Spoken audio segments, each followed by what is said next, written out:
दीर्घ 7 दिन धरिक समस्त अक्लांत परिश्रम रान्नानुष्ठान समस्त भाई मानकर अक्लांत परिश्रम 7 दिन गोटे पारण होता।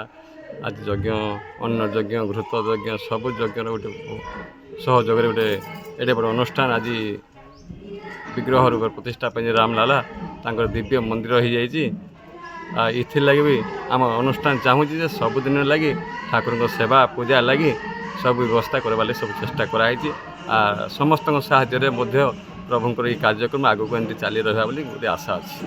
भुवनेश्वर में पढ़ी थी मोर धर्मपत्नी गोटे राम मंदिर विग्रह राम मंदिर तैयारी एवं विग्रह आनी प्रतिष्ठा करवा लगी गोटे देते से लगी आम यहाँ करूँ से आम रामलीला कमिटी बहुत से सहयोग करमको बहुत उत्साहित कर सब काम संपन्न हो जाइए।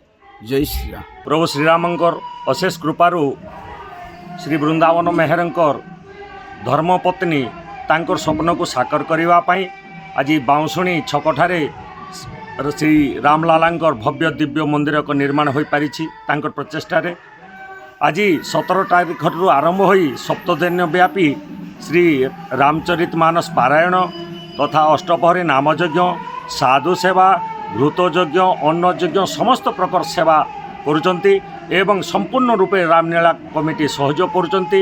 जेहेतु एक भव्य दिव्य मंदिर गोटे बाउंशुणी छकर है ये आम बहुत खुशी मुझे आशीर्वाद करुच्ची।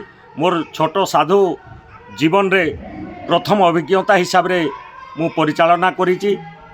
जहाँ किसी भूल त्रुटि थी प्रभु श्रीराम मते क्षमा करदे बोली मुझे चाहूँगी। जय श्रीराम। धन्यवाद।